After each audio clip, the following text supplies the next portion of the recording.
ನಮಸ್ಕಾರ ಸ್ನೇಹಿತರೆ, ಸ್ಪರ್ಧಾ ವಿದ್ಯಾಲಯ ಚಾನೆಲ್ಗೆ ನಿಮ್ಮೆಲ್ಲರಿಗೂ ಹಾರ್ದಿಕ ಸ್ವಾಗತ. ಇವತ್ತಿನ ಈ ಚರ್ಚೆಯಲ್ಲಿ ನಾವು ಮಾರ್ಚ್ 4, 2026ರ ಅತ್ಯಂತ ಪ್ರಮುಖವಾದ 10 ಪ್ರಚಲಿತ ವಿದ್ಯಮಾನಗಳ ಪ್ರಶ್ನೆಗಳನ್ನು ನೋಡೋಣ. ಪ್ರತಿಯೊಂದು ಪ್ರಶ್ನೆಯೂ ಸ್ಪರ್ಧಾತ್ಮಕ ಪರೀಕ್ಷೆಗಳ ದೃಷ್ಟಿಯಿಂದ ತುಂಬಾನೇ ಮುಖ್ಯ, ಹಾಗಾಗಿ ಕೊನೆಯವರೆಗೂ ಗಮನವಿಟ್ಟು ಕೇಳಿ. ಸರಿ, ಇವತ್ತು ನಮ್ಮ ಚರ್ಚೆ ಹೇಗೆ ಸಾಗುತ್ತೆ ಅಂತ ನೋಡೋದಾದ್ರೆ, ಮೊದಲಿಗೆ 5 ಪ್ರಶ್ನೆಗಳು, ಆಮೇಲೆ ಮುಂದಿನ 5 ಪ್ರಶ್ನೆಗಳು, ಅದಾದ ನಂತರ ಒಂದು ಚಿಕ್ಕದಾದ ಕ್ವಿಕ್ ರೀಕ್ಯಾಪ್ ಮತ್ತು ಕೊನೆಯಲ್ಲಿ ನಿಮ್ಗೋಸ್ಕರ ಒಂದು ಪ್ರಶ್ನೆ ಕಾದಿರುತ್ತೆ. ಹಾಗಿದ್ರೆ ಶುರು ಮಾಡೋಣಲ್ವಾ? ನಮ್ಮ ಮೊದಲನೇ ಪ್ರಶ್ನೆ ಬಂತು ನೋಡಿ. ಕೃಷ್ಣಾ ನದಿಗೆ ಸಂಬಂಧಪಟ್ಟ ಹಾಗೆ ಈ 3 ಹೇಳಿಕೆಗಳನ್ನು ಗಮನಿಸಿ. ಹೇಳಿಕೆ 1, ಕೃಷ್ಣಾ ನದಿ ಮಹಾಬಲೇಶ್ವರದಲ್ಲಿ ಹುಟ್ಟಿ ಬಂಗಾಳಕೊಲ್ಲಿಯನ್ನ ಸೇರುತ್ತೆ. ಹೇಳಿಕೆ 2, ಕೃಷ್ಣಾ ನದಿ ಕೇವಲ ಮಹಾರಾಷ್ಟ್ರ ಮತ್ತು ಕರ್ನಾಟಕದಲ್ಲಿ ಮಾತ್ರ ಹರಿಯುತ್ತೆ.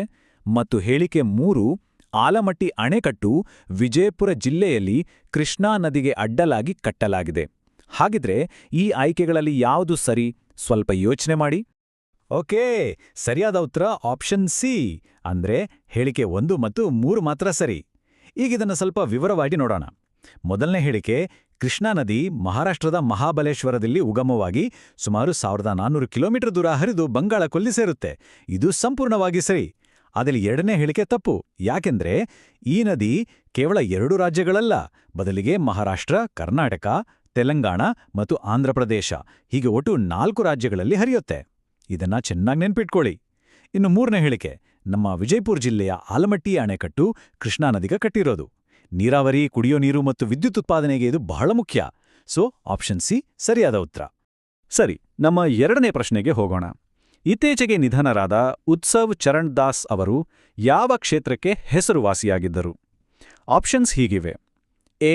ಒಡಿಸ್ಸಿ ಶಾಸ್ತ್ರೀಯ ಸಂಗೀತ, ಬಿ. ಗೋಧಾ ನಾಚ ಜನಪದ ನೃತ್ಯ, ಸಿ. ಒಡಿಶಾ ಚಿತ್ರಕಲೆ, ಅಥವಾ ಡಿ. ಛೌ ನೃತ್ಯ.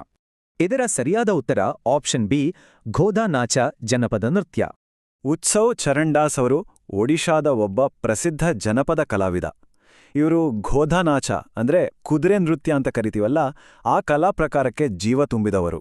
ಇದೊಂದು ವಿಶೇಷವಾದ ನೃತ್ಯ. ಇದರಲ್ಲಿ ಕಲಾವಿದರು ಕುದುರೆಯ ಆಕಾರದ ವೇಷಭೂಷಣ ಹಾಕ್ಕೊಂಡು ನರ್ಚ್ತಾರೆ. ಈ ಅಪರೂಪದ ಕಲೆಯನ್ನು ಉಳಿಸಿ ಬೆಳೆಸಿದ ಇವರ ಸಾಧನೆಗೆ 2020ರಲ್ಲಿ ಭಾರತದ 4ನೇ ಅತ್ಯುನ್ನತ ನಾಗರಿಕ ಪ್ರಶಸ್ತಿಯಾದ ಪದ್ಮಶ್ರೀ ಕೂಡ ದೊರಕಿತ್ತು. ಇವರಿತ್ತೀಚೆಗೆ ತಮ್ಮ 80ನೇ ವಯಸ್ಸಿನಲ್ಲಿ ಇಹಲೋಕ ತ್ಯಜಿಸಿದ್ರು. ಮೂರನೇ ಪ್ರಶ್ನೆ, ಜಗತ್ತಿನಲ್ಲೇ ಅತ್ಯಂತ ಎತ್ತರದ ಪ್ರದೇಶದಲ್ಲಿರುವ ಯುದ್ಧ ವಿಮಾನಗಳು ಕಾರ್ಯಾಚರಿಸಬಲ್ಲ ವಾಯುನೆಲೆ ಯಾವುದು? ನಿಮ್ಮ ಆಯ್ಕೆಗಳು: A. Nyoma airbase, B. Leh ವಾಯುನೆಲೆ, ಸಿ. ಥೋಯ್ಸ್ ಏರ್ಬೇಸ್, ಅಥವಾ ಡಿ. Siachen base camp. ಸರಿಯಾದ ಉತ್ತರ ಎ. ನ್ಯೋಮಾ ಏರ್ಬೇಸ್. ಇದು ಲಡಾಖ್ನಲ್ಲಿದೆ. ವಾಸ್ತವ ನಿಯಂತ್ರಣ ರೇಖೆ ಅಂದ್ರೆ LACಯಿಂದ ಕೇವಲ 50 ಕಿಲೋಮೀಟರ್ ದೂರದಲ್ಲಿದೆ. ಸಮುದ್ರ ಮಟ್ಟದಿಂದ 13,700 ಅಡಿ ಎತ್ತರದಲ್ಲಿದೆ. ಯೋಚನೆ ಮಾಡಿ, ಅಷ್ಟು ಎತ್ತರ. ಇದು ಜಗತ್ತಿನ ಅತಿ ಎತ್ತರದ ಫೈಟರ್ ಏರ್ಬೇಸ್. ಇದರ ವಿಶೇಷತೆ ಅಂದ್ರೆ ಇಲ್ಲಿನ 2.7 ಕಿಲೋಮೀಟರ್ ಉದ್ದದ ರನ್ವೇ -40°C ಕಠಿಣ ಚಳಿಯಲ್ಲೂ ಕೆಲಸ ಮಾಡುತ್ತೆ. ಗಾಲ್ವಾನ್ ಸಂಘರ್ಷದ ನಂತರ ಚೀನಾ ಗಡಿಯ ಬಳಿ ಇದರ ಆಯಕ್ಕಟ್ಟಿನ ಪ್ರಾಮುಖ್ಯತೆ ಮತ್ತಷ್ಟು ಹೆಚ್ಚಾಗಿದೆ. ಈಗ 4ನೇ ಪ್ರಶ್ನೆ. ಇತ್ತೀಚೆಗೆ ಶ್ರೀಲಂಕಾದ ಕರಾವಳಿ ಹತ್ತಿರ ಮುಳುಗಿ ಹೋದ ಇರಾನ್ ದೇಶದ ಯುದ್ಧ ನೌಕೆಯ ಹೆಸರೇನು? ಆಪ್ಷನ್ಸ್ ಹೀಗಿವೆ: A. IRIS Sahand, B. IRIS Makran, C. IRIS Dena, ಅಥವಾ ಡಿ. ಐರಿಸ್ ಅಲ್ವಂದ್. ಹೌದು, ಸರಿಯಾದ ಉತ್ತರ ಸಿ. ಐರಿಸ್ ದಿನಾ. ಇದು ಇರಾನ್ ನೌಕಾಪಡೆಗೆ ಸೇರಿದ ಒಂದು ಯುದ್ಧ ನೌಕೆ. ದುರದೃಷ್ಟವಶಾತ್ ಶ್ರೀಲಂಕಾ ಕರಾವಳಿಯ ಬಳಿ ಮುಳುಗಿದಾಗ ಅದರಲ್ಲಿ ಸುಮಾರು 180 ಸಿಬ್ಬಂದಿ ಇದ್ರು. ಈ ಘಟನೆ ನಡೆದ ತಕ್ಷಣವೇ ಶ್ರೀಲಂಕಾ ನೌಕಾಪಡೆಯು ಶೋಧ ಮತ್ತು ರಕ್ಷಣಾ ಕಾರ್ಯಾಚರಣೆಯನ್ನ ಕೈಗೊಂಡಿತು. ಮೊದಲ ಭಾಗದ ಕೊನೆಯ ಪ್ರಶ್ನೆ, 5ನೇ ಪ್ರಶ್ನೆ ಇಲ್ಲಿದೆ. ಚೀನಾ ಇತ್ತೀಚೆಗೆ ಉಡಾವಣೆ ಮಾಡಿದ ಟ್ಯಾನ್ಝೌ 9 ಅನ್ನೋ ಸರಕು ಬಾಹ್ಯಾಕಾಶ ನೌಕೆಯ ಮುಖ್ಯ ಉದ್ದೇಶವಾದರೂ ಏನು? ಚಂದ್ರನ ಮೇಲೆ ಮನುಷ್ಯರನ್ನ ಕಳುಹಿಸುವುದಕ್ಕ, ಮಂಗಳಗ್ರಹದ ಅಧ್ಯಯನಕ್ಕ, ಅಥವಾ ಚೀನಾದ ಬಾಹ್ಯಾಕಾಶ ನಿಲ್ದಾಣಕ್ಕೆ ಸಾಮಾನುಗಳನ್ನು ತಲುಪಿಸೋದಕ್ಕ, ಅಥವಾ ಉಪಗ್ರಹಗಳನ್ನು ನಾಶ ಮಾಡೋಕೇನಾ? ಸರಿಯಾದ ಉತ್ತರ ಆಪ್ಷನ್ ಸಿ. ಈ ಟಿಯಾನ್ಝೋ 9 ನೌಕೆಯ ಪ್ರಮುಖ ಕೆಲಸ ಚೀನಾದ ಟಿಯಾಂಗಾಂಗ್ ಬಾಹ್ಯಾಕಾಶ ನಿಲ್ದಾಣಕ್ಕೆ ಆಹಾರ, ಇಂಧನ ಮತ್ತು ವೈಜ್ಞಾನಿಕ ಉಪಕರಣಗಳಂತಹ ಅಗತ್ಯ ವಸ್ತುಗಳನ್ನು ಪೂರೈಕೆ ಮಾಡೋದು. ಇದರಲ್ಲಿ ಒಂದು ಬಹಳ ಇಂಟ್ರೆಸ್ಟಿಂಗ್ ವಿಷಯ ಇದೆ ಗೊತ್ತಾ? ಈ ರಾಕೆಟ್ ಉಡಾವಣೆ ಆದಮೇಲೆ ಆಕಾಶದಲ್ಲಿ ಸ್ಪೇಸ್ ಜೆಲ್ಲಿಫಿಶ್ ಆಕಾರದ ಒಂದು ಬೆಳಕಿನ ಮೋಡ ಕಾಣಿಸ್ಕೊಂಡಿತ್ತು. ಇದು ಬೇರೇನೂ ಅಲ್ಲ, ರಾಕೆಟ್ನ ಹೊಗೆ ವಾತಾವರಣದ ಎತ್ತರಕ್ಕೆ ಹೋದಾಗ ಸೂರ್ಯನ ಬೆಳಕಿಗೆ ಪ್ರತಿಫಲಿಸಿ ಉಂಟಾಗುವ ಒಂದು ಸುಂದರ ದೃಶ್ಯವಷ್ಟೇ. ಸರಿ, ನಾವು ಚರ್ಚೆಯ 2ನೇ ಭಾಗಕ್ಕೆ ಬಂದಿದ್ದೇವೆ. 6ನೇ ಪ್ರಶ್ನೆ ಇಲ್ಲಿದೆ. ನಮ್ಮ ಬೆಂಗಳೂರಿನಲ್ಲಿ 3 ಮಹಡಿಗಳಿಗಿಂತ ಎತ್ತರದ ಕಟ್ಟಡಗಳಿಗೆ ಇತ್ತೀಚೆಗೆ ಯಾವ ನಿಯಮವನ್ನು ಕಡ್ಡಾಯಗೊಳಿಸಲಾಗಿದೆ? ಆಪ್ಷನ್ಸ್: ಮಳೆನೀರು ಕೊಯ್ಲು ಕಡ್ಡಾಯ, ಸೋಲಾರ್ ಪ್ಯಾನೆಲ್ ಅಳವಡಿಕೆ ಕಡ್ಡಾಯ, ಹಸಿ ಮತ್ತು ಒಣಕಸಕ್ಕೆ ಪ್ರತ್ಯೇಕ ಡಬ್ಬಿಗಳು ಕಡ್ಡಾಯ, ಅಥವಾ ಭೂಗತ ಪಾರ್ಕಿಂಗ್ ವ್ಯವಸ್ಥೆ ಕಡ್ಡಾಯ. ಸರಿಯಾದ ಉತ್ತರ ಸಿ, ಹಸಿ ಮತ್ತು ಒಣಕಸಕ್ಕೆ ಪ್ರತ್ಯೇಕ ಡಬ್ಬಿಗಳನ್ನು ಅಳವಡಿಸುವುದು. ಗ್ರೇಟರ್ ಬೆಂಗಳೂರು ಅಥಾರಿಟಿ ಈ ಆದೇಶವನ್ನು ಹೊರಡಿಸಿದೆ. ಇದರ ಹಿಂದಿನ ಉದ್ದೇಶ ತುಂಬಾ ಸ್ಪಷ್ಟವಾಗಿದೆ. ಕಸವನ್ನು ಉತ್ಪತ್ತಿಯಾದ ಜಾಗದಲ್ಲೇ ವಿಂಗಡಿಸುವುದು, ನಮ್ಮ ನಗರವನ್ನು ಸ್ವಚ್ಛವಾಗಿಡುವುದು, ತ್ಯಾಜ್ಯ ನಿರ್ವಹಣಾ ವ್ಯವಸ್ಥೆಯನ್ನು ಬಲಪಡಿಸುವುದು ಮತ್ತು ಕೊನೆಯದಾಗಿ ಪರಿಸರವನ್ನು ರಕ್ಷಿಸುವುದು. ಇದೊಂದು ಅತ್ಯುತ್ತಮ ಹೆಜ್ಜೆ ಅಲ್ವಾ? 7ನೇ ಪ್ರಶ್ನೆ: ಆಪರೇಷನ್ ಎಪಿಕ್ ಫ್ಯೂರಿ ಅನ್ನೋ ಕಾರ್ಯಾಚರಣೆಯ ಮೂಲ ಉದ್ದೇಶವೇನು? ಇರಾನ್ ಜೊತೆ ವ್ಯಾಪಾರ ಒಪ್ಪಂದ ಮಾಡಿಕೊಳ್ಳುವುದಾ? ಇರಾನ್ನ ಬ್ಯಾಲಿಸ್ಟಿಕ್ ಕ್ಷಿಪಣಿ ಸಾಮರ್ಥ್ಯವನ್ನು ಕುಗ್ಗಿಸುವುದಾ?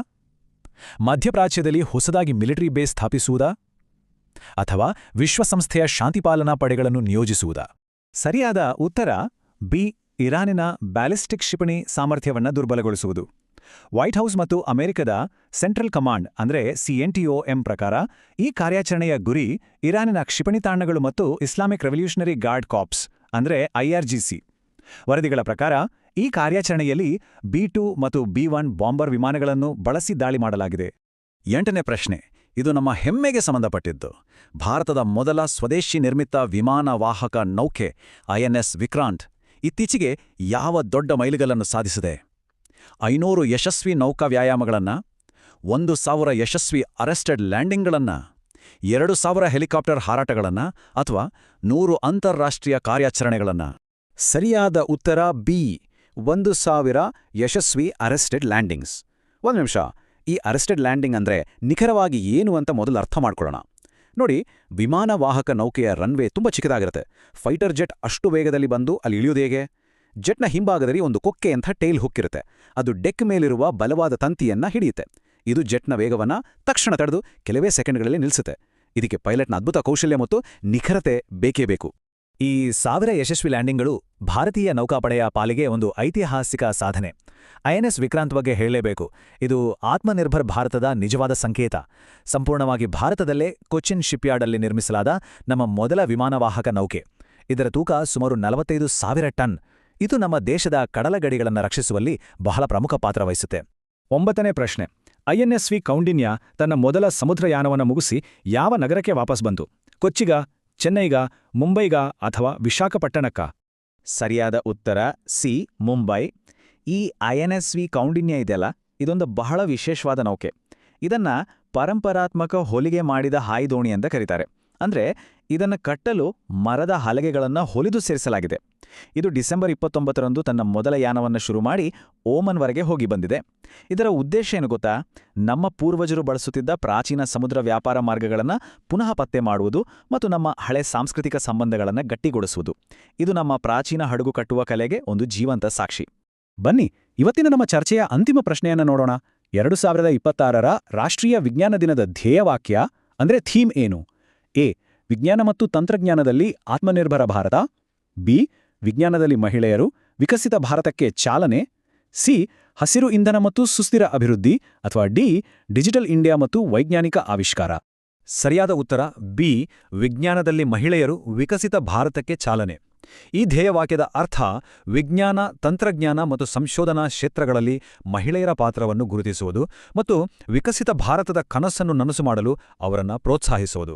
ನಿಮ್ದೆಲ್ಲ ಗೊತ್ತಿರೋ ಹಾಗೆ ನಮ್ಮ ಹೆಮ್ಮೆಯ ವಿಜ್ಞಾನಿ ಸರ್ CV ರಾಮನ್ ಅವರು 1928ರ ಫೆಬ್ರವರಿ 28ರಂದು ರಾಮನ್ ಪರಿಣಾಮವನ್ನ ಜಗತ್ತಿಗೆ ತಿಳಿಸಿದ್ರು. ಆ ಐತಿಹಾಸಿಕ ದಿನದ ನೆನಪಿಗಾಗಿ ನಾವು ಪ್ರತಿ ವರ್ಷ ರಾಷ್ಟ್ರೀಯ ವಿಜ್ಞಾನ ದಿನವನ್ನ ಆಚರಿಸ್ತೇವೆ. ಸರಿ, ಈಗ ಒಂದು ಕ್ಷಿಪ್ರ ನೋಟ. ಗುಡ್ ಸಮ್ಯಾರಿಟನ್ಗಳನ್ನು ರಕ್ಷಿಸುವುದು ಸೆಕ್ಷನ್ 134A. ವಿಶ್ವ ಬ್ರೈಲ್ ದಿನ ಜನವರಿ 4. ಮದ್ರಾಸಾಯಿ ಅಂದ್ರೆ ವೈರಲ್ ಕಂಜಂಕ್ಟಿವೈಟಿಸ್. ಮತ್ತು ಧನುಷ್ ಅನ್ನೋದು 155mm ಫಿರಂಗಿ. ಈಗ ನಿಮ್ಮ ಸರದಿ. ನಿಮ್ಗಾಗಿ ಒಂದು ಸರಳ ಪ್ರಶ್ನೆ. ಕರ್ನಾಟಕದ ಕರಾವಳಿ ಜಿಲ್ಲೆಗಳು ಎಷ್ಟು? ನಿಮ್ಮ ಉತ್ತರವನ್ನ ಕೆಳಗೆ ಕಾಮೆಂಟ್ ಮಾಡಿ. ಇವತ್ತಿನ ಈ ಚರ್ಚೆ ನಿಮಗೆ ಇಷ್ಟ ಆಗಿದ್ರೆ ದಯವಿಟ್ಟು ಲೈಕ್ ಮಾಡಿ, ನಿಮ್ಮ ಸ್ನೇಹಿತರೊಂದಿಗೆ ಶೇರ್ ಮಾಡಿ ಮತ್ತು ನಮ್ಮ ಚಾನೆಲ್ಗೆ ಸಬ್ಸ್ಕ್ರೈಬ್ ಆಗೋದನ್ನ ಮರಿಬೇಡಿ. ಧನ್ಯವಾದಗಳು.